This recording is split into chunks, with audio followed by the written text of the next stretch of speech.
seconds. It's away, but now the ball's on the ground. Left. Looking in trouble. He's down. And that's it. The Falcons are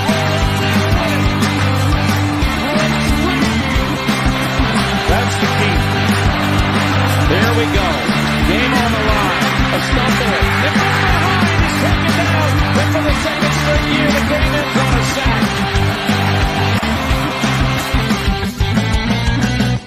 Hey, and we're back to Coming Off the Edge with my friends Jeff and Nate Povo tonight. Corey's playing hooky. He's got a little taste of the bad sickness, I guess. I don't know. Well, he feeling under does the weather. not have the Rona. So to be clear, he's down with a sickness, not the sickness. Down with the sickness. That's right. My favorite version of that song. Have you guys watched Dawn of the Dead? You guys seen Dawn of the Dead? So the song at the end by that Richard Cheese lounge singer where he does Down with the Sickness. I mean, come on.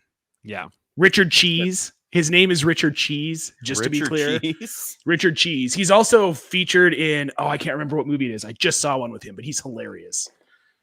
Richard Cheese. We will try to do our best without Mr. Corey Spala here. Shout out, Corey. We miss you, bro, already. But we're going to talk about a little bit of turkey. We're going to talk some turkey tonight. Yeah. Talk about the turkey from the New York Giants. We're going to talk about the turkey in Chicago.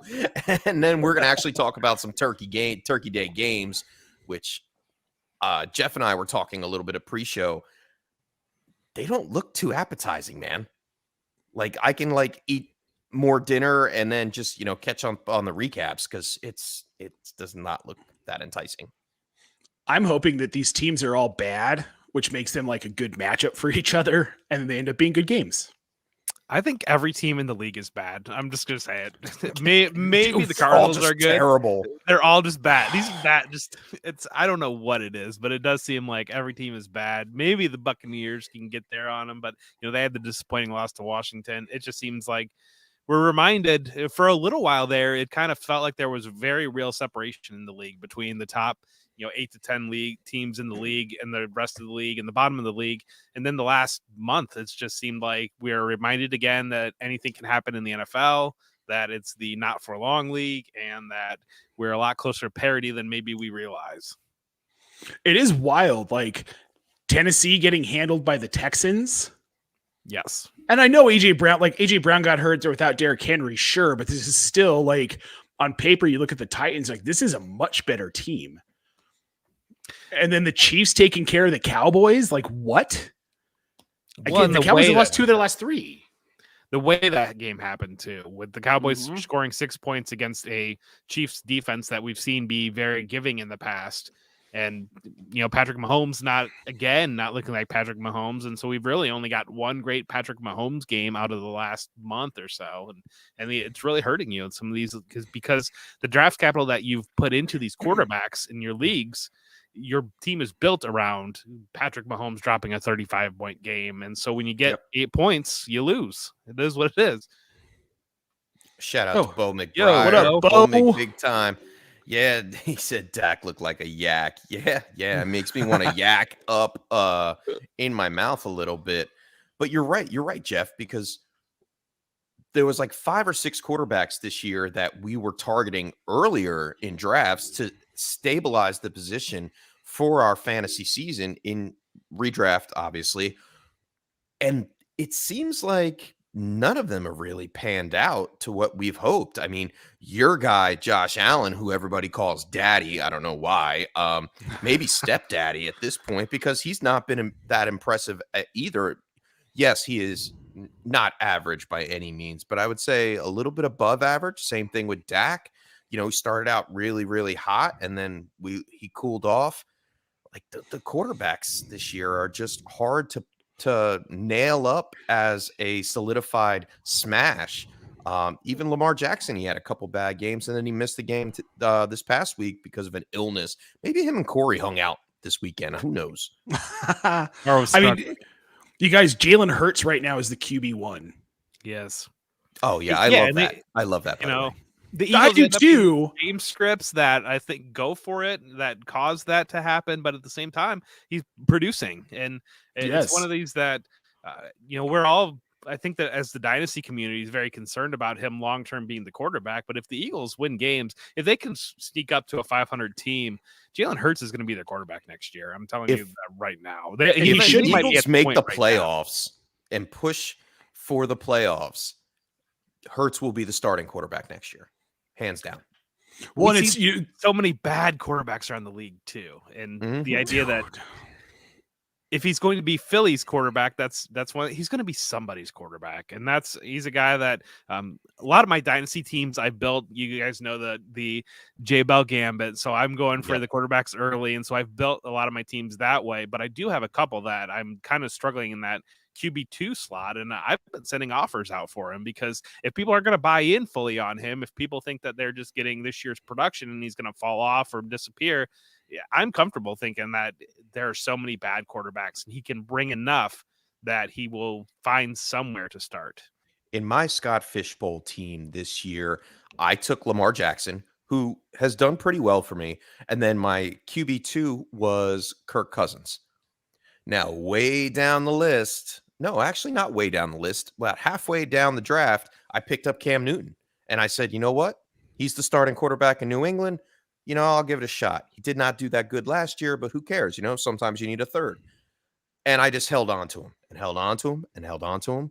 And then lo and behold, this week, I needed to play Cam Newton because of the Lamar Jackson news. And I won. As a matter of fact, I have 4 straight wins in Scott Fishbowl, and I am in 4th place in my division. I can't believe it. I'm coming up through the ranks, man. I'm like, hey, if I don't lose, I'm going to the playoffs, baby. And that's like, for me, just to make the playoffs in Scott Fishbowl is a dream come true. Yeah, I'm not going to be living that dream this year.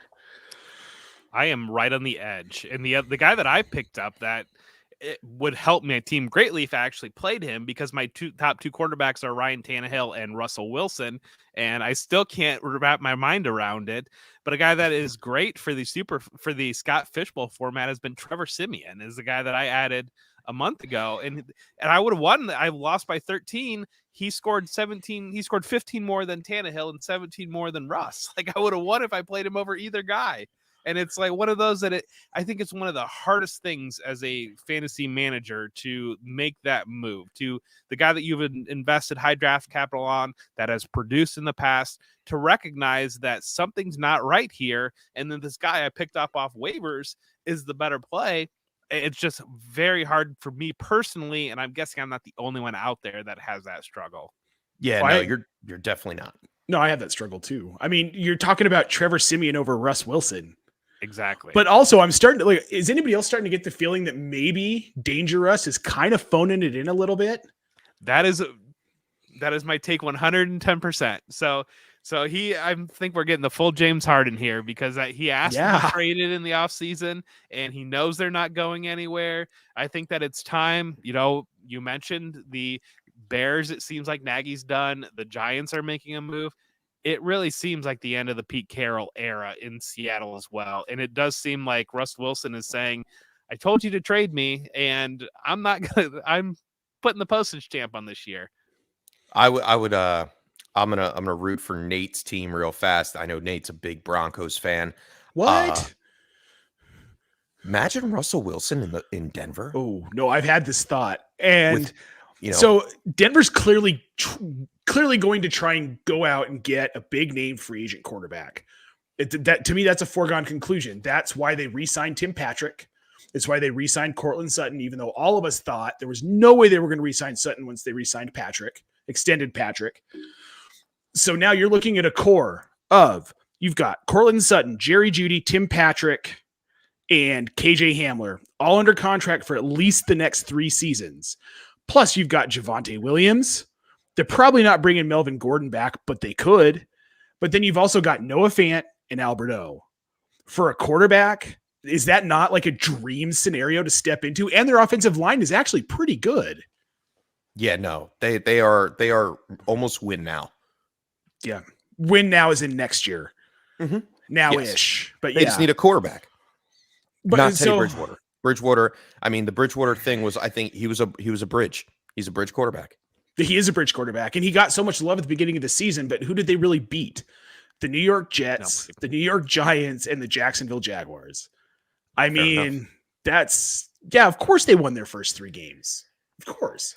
Oh, speaking of the Giants, if you haven't known by now, someone fell off the edge today. And that man is Jason Garrett. Jason Garrett canned by the New York Giants. About time. Joe Judge, put his foot down and said, enough is enough already. I've been listening around Twitter. I've been listening to the Giants. Giants Twitter is happy, like we were going to the Super Bowl or something. But there's a lot of different perspectives going on with it. Like, one thing I heard was, why now? Why not last week when they didn't do well? Or I'm sorry, the week before when they didn't do well, but they put him up against the challenge of the Tampa Bay Buccaneers and waited and said, okay, this is your last chance per se against one of the best teams in the NFC. Go ahead and put up a win. Like, it doesn't work like that. And I'm happy that Garrett's gone. I think he wasn't doing the job that we needed to get done. Poor utilization of Saquon Barkley and the running game. And they should have gotten Kadarius Toney more involved, but vertically, not horizontally. I don't know what was going on there. And I think, Nate, were you the one that tweeted out Kadarius Toney is a great wide receiver. Why is he only going horizontally across the field? That's not me, but I did have that thought last night. I was watching the game. This kid can stretch the field, and Daniel Jones can get the ball to him. Why aren't you doing that? Right. But that's Jason Garrett. I mean, look at the mediocrity that was the Dallas Cowboys for the 5 seasons he was there as the head coach. And it's still a mystery to me why Jerry Jones kept him around so long. And I can't believe he got a coordinator's job out the gate, because those offenses were always kind of And even when he had Ezekiel Elliott and Dak Prescott, I hate Jason Garrett. I think he's a terrible coach, which means that he is definitely going to be the next head coach of the Chicago Bears. So you can just go ahead. It's going to be, people want to blame things on coaches and coordinators, and that's fine. And you can, to an extent, when they're not getting the job done and the team acts to move and get a better partner piece. There are organizations that are very good at making that call quickly. New England is one of them. The Denver Broncos, for as much as you want to hate on their front office, is very good at that too. They will move on quickly from a coach or a coordinator if they don't see something there. The Dallas Cowboys and the New York Giants are 2 broken organizations, and it's not necessarily it wasn't necessarily Jason Garrett's fault. It was Jerry Jones running that team. An owner should not be a GM. And I stand by that. And I think Jerry Jones is terrible for that team. He's terrible for the Dallas Cowboys. Chicago, another example. Who are their last 2 coaches? Mark Trestman, who was from the CFL, and then they held on to Matt Nagy 2 seasons too long. Yeah. He shouldn't have been the head coach to start this season. Nope. So I don't have a lot of faith that any of these organizations, because Mike McCarthy, and now you're seeing this team kind of start to falter when they're very talented. Is McCarthy going to fix it? No. But I believe what happens when you have these owners that are involved in the decision making, I think that especially with coaches, we see it with the Bengals, and I think that they had Marvin Lewis there much longer than what they really should have, because that ownership has an active voice. Whereas, you can, the Steelers, obviously Tomlin's been there, but the Steelers ownership is more hand off. They will allow the team to run. And so I think when you get ownerships that is involved in the football decision making, they're thinking a little bit more with the pocket strings too. Whereas if you've got football minds in there saying, hey, this coach is not the guy, we need to make this move, you're going to be allowing that control to be released. I think also kind of has a tendency to allow to pay off things like additional years on coaches' contracts to be fired and things like that. Whereas the owner, it's also harder for the owner who made the decision. And we're talking about people with very large egos and very successful, very large bank accounts who made the decision to say, hey, I made a mistake. This was on me. This was my fault. I'm going to have to pay this guy extra money to go away. But if you're fair, But so these owners are all businessmen, business people, if you will. So as a business person, wouldn't you expect them to make better decisions on that front? Like, okay, sure, I shouldn't have kept Jason Garrett for as long as I did. This was a bad hire. We're going to cut our losses and pay him off, because if we do that and get a better coach and start winning games, ticket sales go up, TV deals get richer. You're selling out playoff games. You're getting bumps for Super Bowl advertising. So to make the analogy that I see it, it would be imagine a coach that is very good on the defensive side, and he's not exactly the best on the offensive side, but he still has a massive ego. And so these businessmen are, yes, very successful businessmen in their fields, and they know their fields, and they're practicing their fields, and they've spent decades in their fields. Are you talking about Bill Belichick? Well, I'm just saying in general that these owners that are very successful in other walks of life, once you get to that point where you've amassed that level of success, you've amassed that level of wealth, you're buying the football team, and you've dedicated so much of your life to your core business. And while you might be a football fan, you have not. It's the reality is these people that are wildly successful into these places aren't working 15 hours a week. They're grinding and so there's only so much of us. We know as content creators that are working other jobs, there's only so much of us that we can give. And right. So you think you're the smartest guy in the room, because nobody in these organizations is standing up to you and saying this is the wrong thing to do, especially like a Jerry Jones, who has the ego and the power. And maybe Stephen Jones can, but I doubt it really. And I think that's where you run into a lot of trouble of basically that somebody that thinks that they've got it all figured out, and they don't necessarily know that area, surrounded by yes men who aren't telling them. And so it's one of those that if you don't know how to be successful, you don't know how to be successful. And admitting that, taking that step back, I think that, and that is the biggest. I firmly believe that football is the biggest sport where ownership matters. Tone at the top matters. The way that the organization runs matters. Your owner, your coach, your GM, your quarterback, that core is so important. And then it goes through the core of the field, the leadership at your center, the leadership at your middle linebacker, and that is where you see successful organizations that are just, it's a strong backbone, essentially, is what it is. And so if you don't have the owner that's willing to admit that they don't know what they don't know, or willing to pull the string on that, that's where you run into trouble. And that's where Dallas is struggling with, and these other owners that are too involved. And as a Bills fan, I saw it when Pegula took over early. Like, they were very active, and then after like 2 years, they stepped back. The Browns are much of the same thing with Jimmy Haslam. He was in there for the first several years, and he took a step back, and they made it far in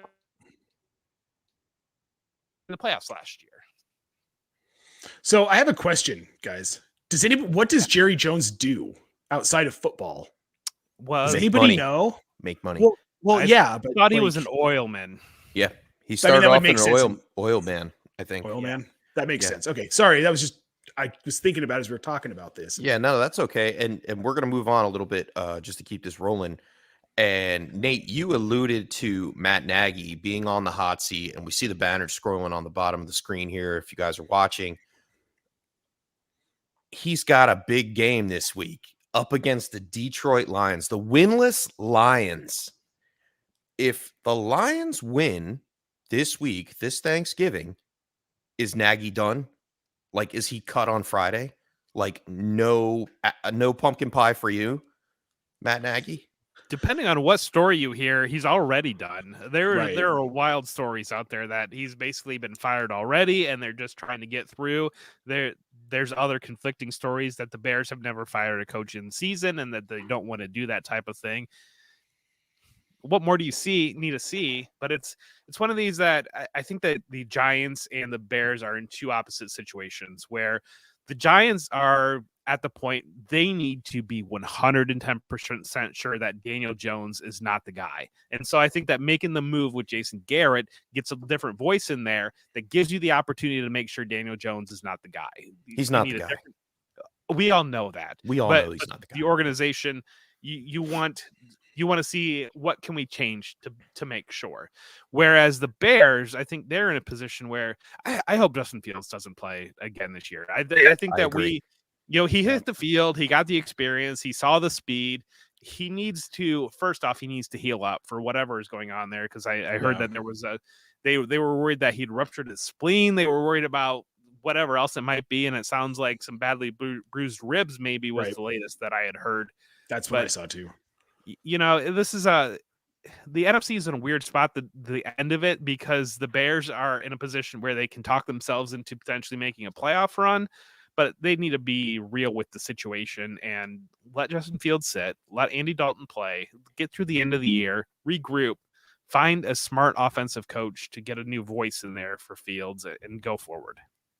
I mean, things are crazy in the league right now, but a 3-7 Bears team making a playoff run, you'd have to be absolutely delusional to think your team can make the playoffs right now. At 3-7. But is it? There's what's no the way. 7th seed right? Is it 5-4 that's in the, or not 5 and who's in the 7th seed right now in the NFC? I know at one point Atlanta was 5-5. I think it's Carolina at 5-6. Yeah, so I mean okay. I know Eagles are in the hunt. It could. I mean, in a perfect storm of like 2007 Rockies winning 21 of their last 22 and the Dodgers just happening to stink for those last 22 games scenario, then sure. But that happens once every like 30 years. So, well, but I think we all know those dynasty managers that might be sitting there at 5-6 right now thinking like, well, if I just win these next 4 games, I'm going to be a playoff team and I can't possibly make a move to blow up my team. But at the same time, I don't really know if I can push in because I might not make the playoffs, and they end up doing nothing. And there are many of them in dynasty leagues. We all know it. And we probably all have a couple teams that were in the same spot that we're telling ourselves that. And I think we all know it as dynasty managers that one of the pick a direction. And I think it's even harder for NFL teams to. It's a funny thing when money gets involved, and it's a funny thing. Yeah. A $25 or $50 buy-in on your dynasty league. It's a funny thing to just say that, this $25 isn't happening for me this year. It's an even funnier thing when millions of dollars are involved and teams can talk themselves into potentially getting, hey, I'm just 2 games back. We're 2 games back with 7 games to play. And it's okay. That's great. But you're a 3-7 team to this point. That's not 2 games back. You're going to have to actually start winning games to get in the hunt.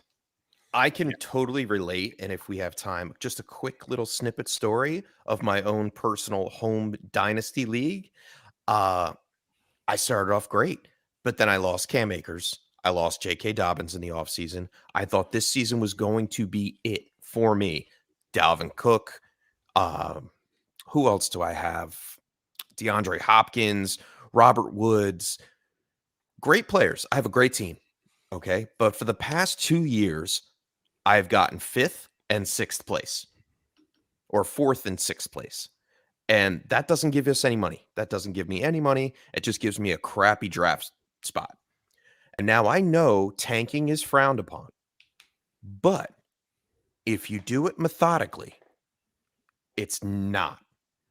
All right. So what I am doing in that particular league is I am winning and losing where I can. I've looked at the schedule. I've looked at my opponents and said, all right, well, I need to win at least maybe half of my games. I know I'm not making the playoffs because there's some stronger teams out there. I know I'm not going to win a championship because there are some monster teams out there. So I'm like, okay. And in this league, the bottom 4, it's a 10-team league. The bottom 4 in the consolation bracket battle it out for the first place, for the 101 next year. So the winner of the consolation bracket gets the 101. I've already traded away and I've gotten a top 4 draft pick for next season.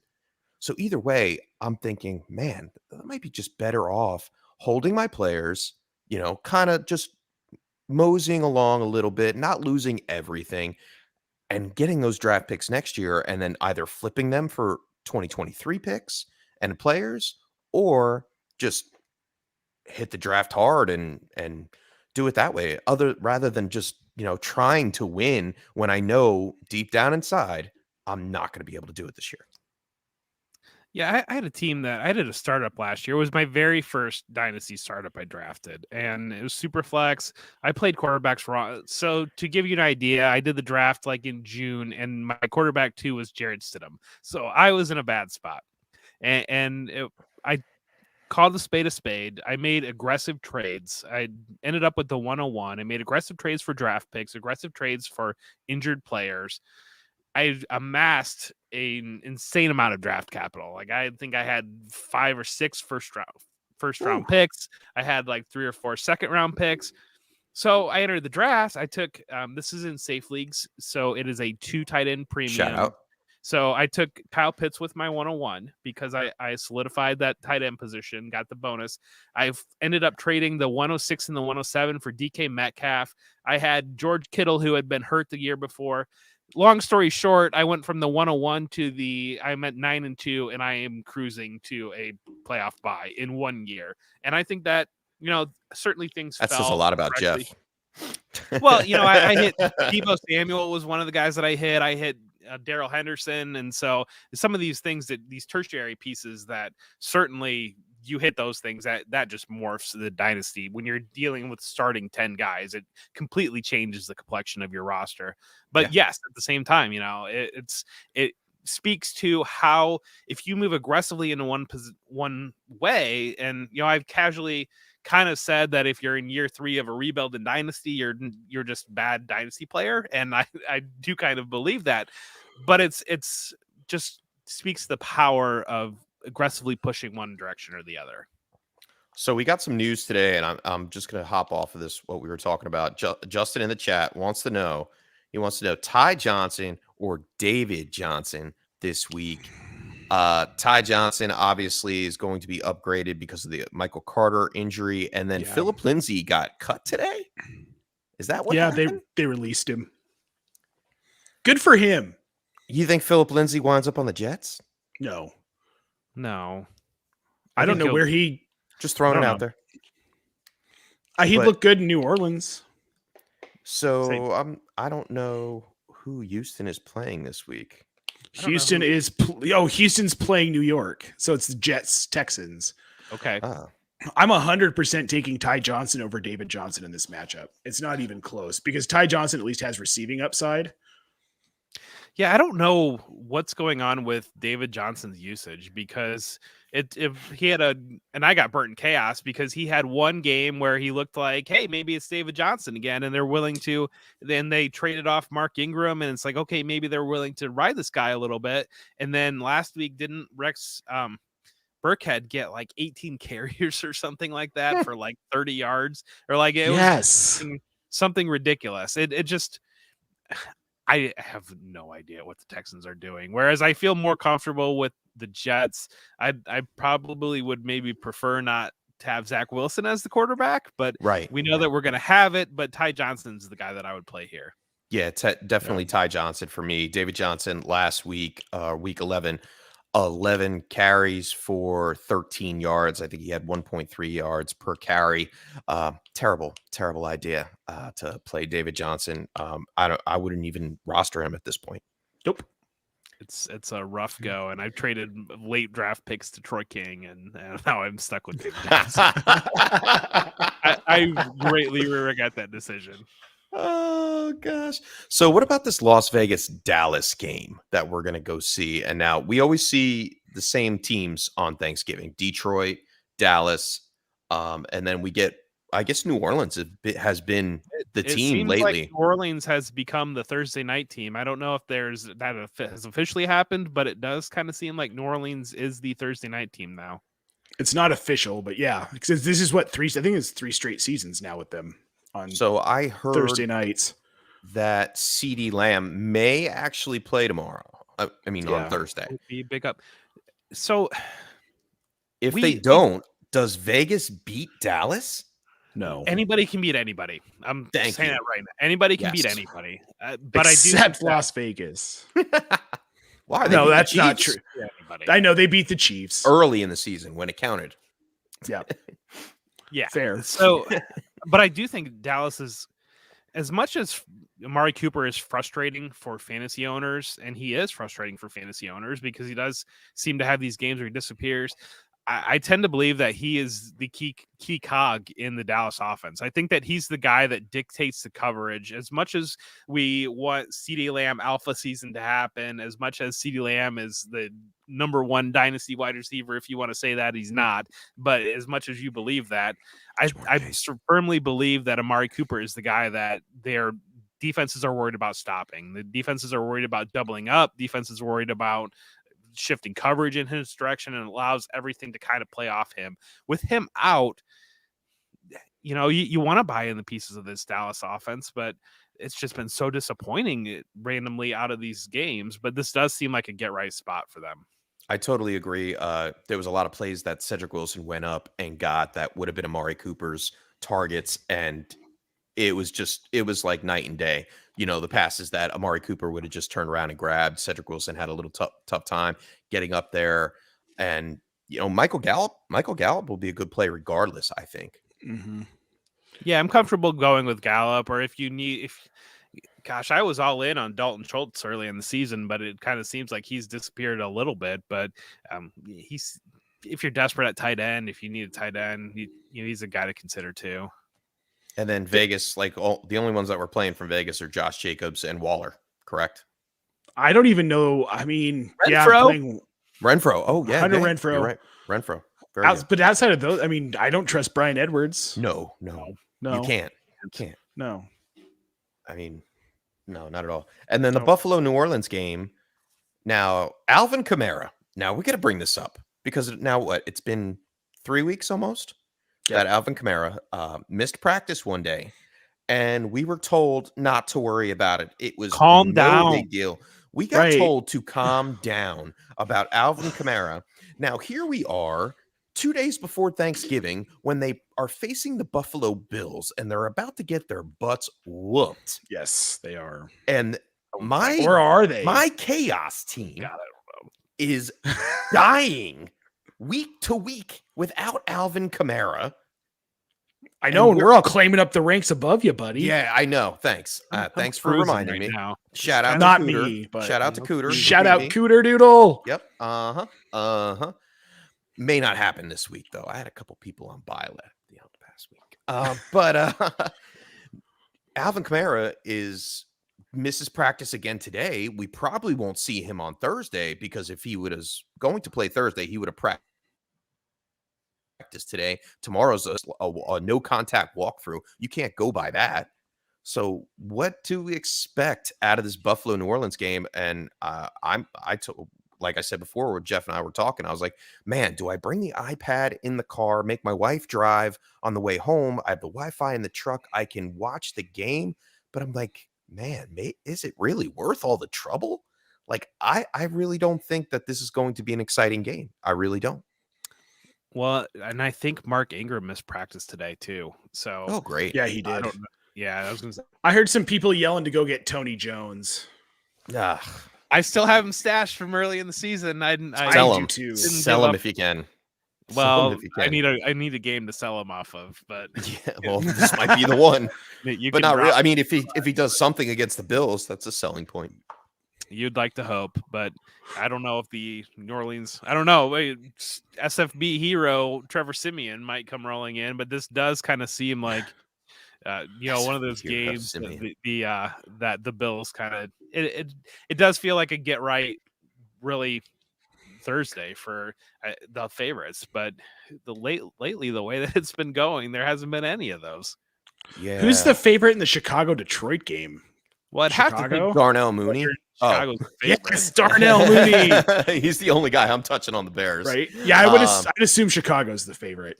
I mean, Montgomery's a safe play as well, but yeah, I think DeAndre Swift is obviously you have to play him regardless of the matchup. Now, is Goff? It looks like Goff's going to play. I mean, that changes nothing. I was just throwing it out there. Corey's Tim putting it out there. Boyle. Tim Boyle. I mean, Tim it really Boyle, doesn't make Jared much of a Goff. difference. They're essentially the same quarterback. Hawkinson, if he's So- healthy. So either I thought this or I tweeted this, but if you're the Lions and you are just in this bad spot with quarterbacks, what I would do is I would look at whoever we're going to play that week and just claim whoever is quarterback is on the other team's practice squad and just start that guy like every week.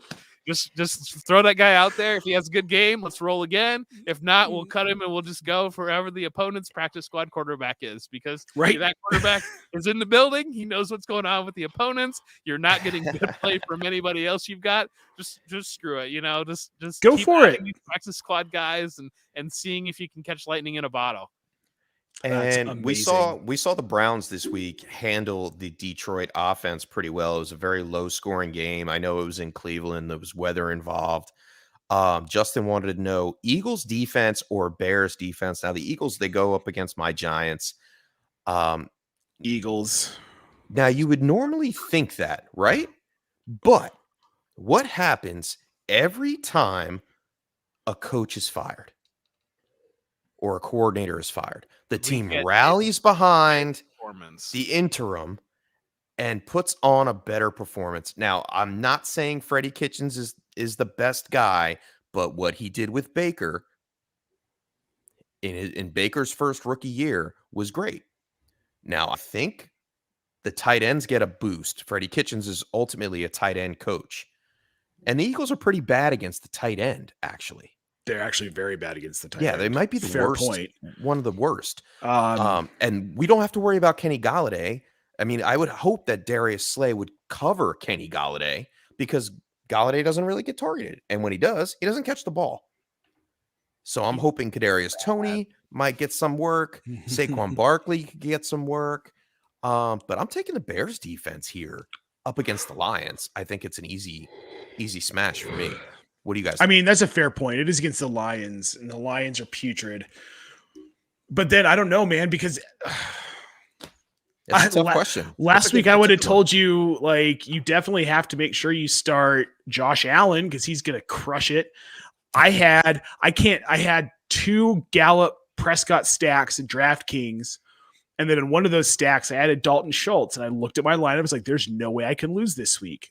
These guys the ownership percentage is so low. There's no way I can lose this week. You know what I did? I lost all my money this week. So like this is something I wrote about in my column, my in-between column today, is that so this has been an insane season that probably has made a lot of people want to never play fantasy football again because they're like, I can't hack this. This is dumb. What it's made me think is that if you can get through this season with the amount of insanity we've had, which is unheard of, completely wild between the pandemic and then you've got shortened practice schedules, you had shorter OTAs, you had shorter camp, players opting out last season that missed a year. This is the craziest season you're ever going to go through as a fantasy manager. Period. I mean, last season was a little bit weird. more tough. This season, it seems like it's coming back to life a little bit more. You know, we don't have teams missing. We don't have team schedules changing. I think it's slowly starting to get back to what we expect. But then they throw another week in, and then they have a week 14 bye. Like injuries, those things are COVID. Like when we weren't. I think another thing too is that we weren't expecting the COVID issues that we've had. I think most of us thought we were riding into this season with a bunch of vaccinated players and safety protocols. We weren't going to have that happening. So I'll amend it.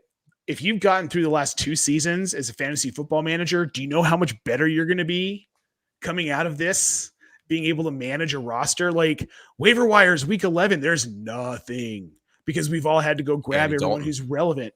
Matt Breida. Stop. No, I wrote about why you shouldn't. Definitely not Hillard. Matt Breida. Don't get Matt Breida. Matt Breida. I am telling you, add Matt Breida. I know you're a Bills fan. But a lot of these, that's the thing, Chef. A lot of these guys have been snapped up already. They're not out there anymore. Hillard should be available. Hillard should be available. No one expected him to play last week. But I really do believe if you got through these last 2 seasons, you are going to be so much better of a fantasy manager, if you actually paid attention to what you were doing, and if you're able to win, you're going to be good for a long time at this. Fair enough. I mean, I just lost in one of our leagues, and Jeff is in there. I was undefeated, 10-0, and I lost this week. I was like, can I put together a perfect, complete season of 14 weeks? No, it died in week 11. I'm 10-1, still in first place, baby. Shout out.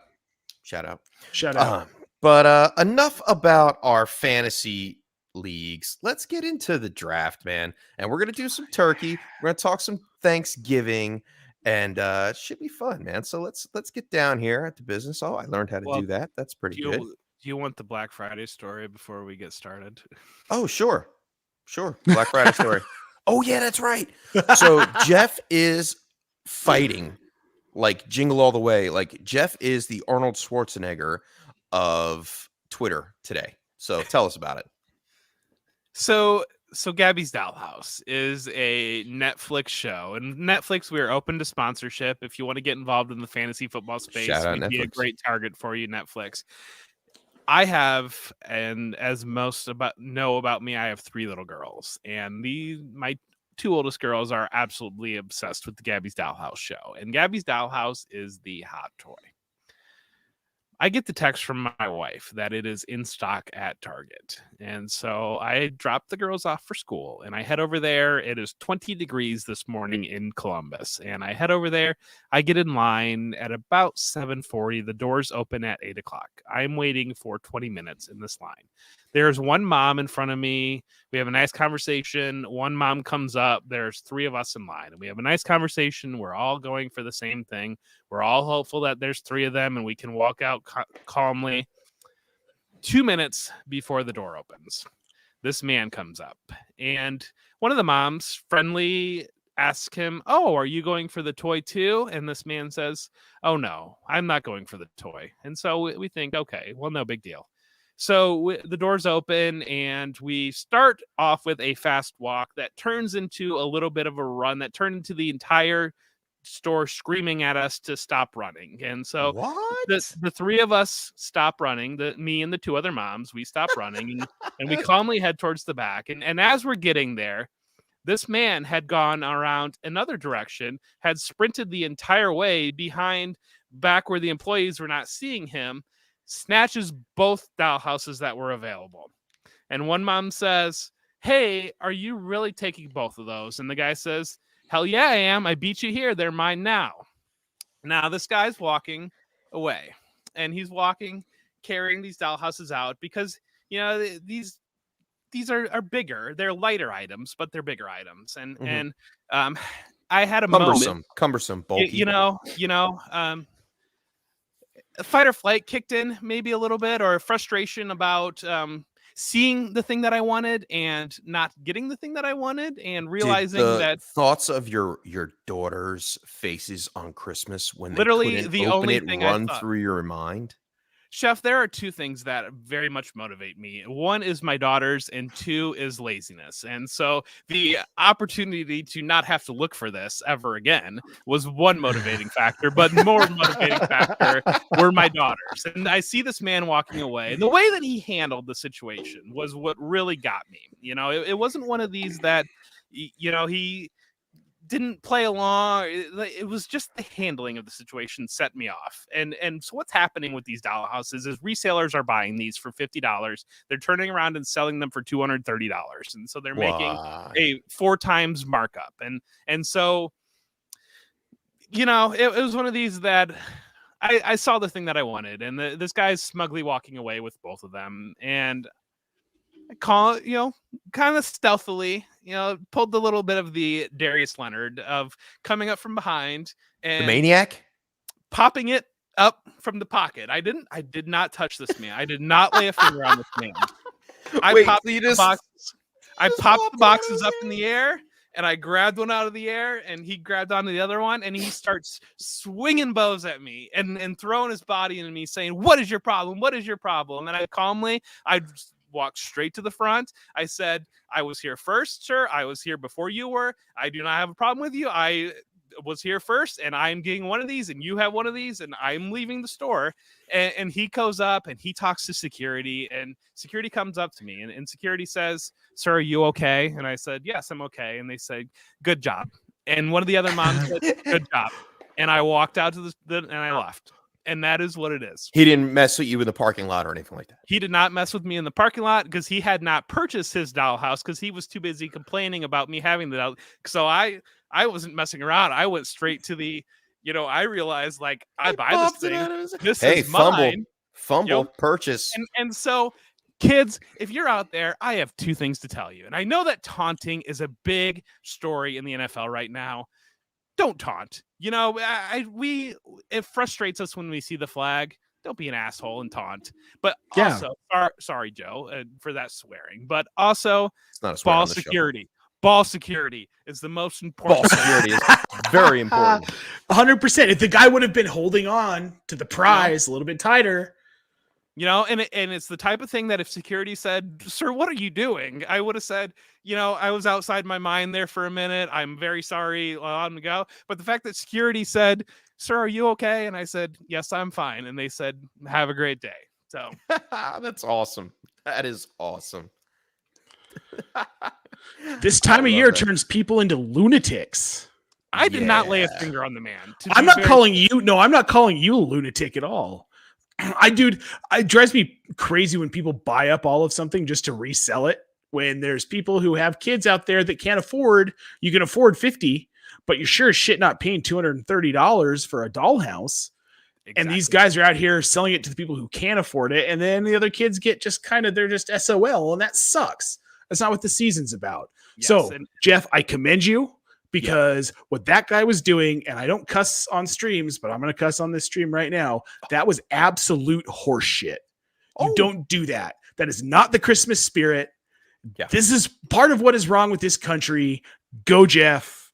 I've been smiling about that story all day since you told us. Somebody's coming at me on Twitter saying I am what's wrong with America. No, what would be wrong with America would be allowing these guys to take both of these, to turn around and sell them for 4 times profit. Standing up for yourself is not what is wrong for America. Yeah, and being a prick about it, because he taunted you. I totally agree. Like, he clearly, look, if he was buying one for his daughter and one for this woman's daughter, great. Don't be a prick about it. Don't be like, ha, ha, ha, I got it first. What do you think's going to happen? He's lucky you only punched the box. Yeah. Just saying. He didn't punch it. Darius Leonard it. Popped it. Yeah, I mean, I hunted the ball. He popped it out. Darius Leonard practices, and he says that one of his key focuses is getting the ball. Bringing it back to football, I mean, Darius Leonard. Did you guys see the Indianapolis Colts Hard Knocks in season? I did not watch. The Colts. Go check it out. I am having a little bit of a complicated relationship with the Colts right now. Well, it might help you out with your relationship. It might be an intermediary thing there. I might be a little bit ready to, if we have a victory against. Shout out Cooter. We're playing the Saints this week, so we have a little bit of a friendly rivalry there. So hopefully we can come away with that win. Go check out in season Hard Knocks, Indianapolis Colts on HBO Max. Hashtag not a sponsor. All right, let's get to this draft, man. I'm dying to get to this draft. I'm dying to talk some turkey. Turkey. Let's do it. Thanksgiving food draft. And Jeff, I put you first because I know you're not going to take mine. Golly, this is a difficult spot because I have to take turkey. You have to take turkey. I think that, and I don't understand. I saw a lot of people talking about ham on Thanksgiving. Ham is a Christmas food, people, and turkey is a Thanksgiving food, in my opinion. Yeah, for sure. You can have both. Well, yeah, the more meat, the merrier. But exactly, yes. Growing up in an Italian household, every single holiday, we had whatever the holiday food was. An example, Thanksgiving was turkey. And then we would have lasagna, meatballs, sausage, chicken parm. Like my grandmother was kind of crazy. But Nate, what do you got for the 102 on your Thanksgiving Day foods? So I'm going to stick with traditional these first couple of rounds, not get super weird with it, but I'm going to say mashed potatoes, man. Oh, darn it. Okay. Mashed potatoes. You're correct. I would not have taken that. I just think that they're an accoutrement. They're just there. You've never had my mashed potatoes, Jeff. Fair Okay. enough. Mine are pretty tasty as well. I use Yukon Gold potatoes when I make mashed potatoes. It's a thing from the industry, I guess. But totally delicious, very buttery, creamy, and they could probably stick to a wall within hours. For mine, you can't go wrong without the gravy, baby.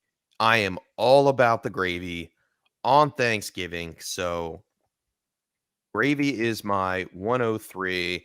And then I get to go again. And I'm going to take the stuffing, which I know, Jeff, you probably weren't doing so. But I'm Nope. taking the gravy and I'm taking the stuffing. Nate, you're back on the clock, bud. Green bean casserole. Ooh. I just won this thing. Are you kidding me?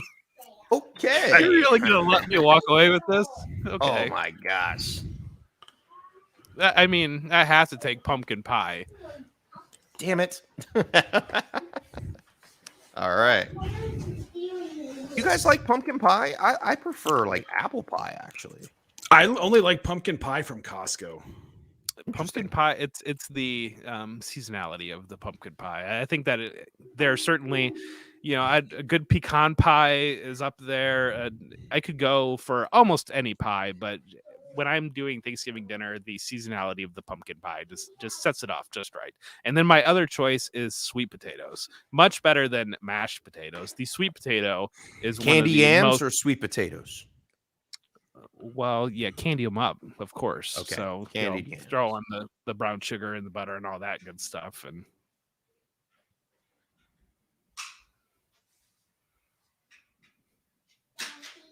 I gotta. Oh man, I screwed that up. There we go. Spreadsheets are hard, man. No, not so really. you double click on the cell, double click on the middle part, and it'll make it the right size. What? No, on the edge. You go to the edge and you double click on that. So right What between the G and the H, Yeah. you double click on that. It makes it the right size. So right between the F and the G, you double click and it makes it the right size. Hello, shout out. Then right between. I think my kid just bailed to go upstairs to go to the bathroom by himself. Is that okay for a 4-year-old? Yeah, sure. My 3.5-year-old goes to the bathroom by herself.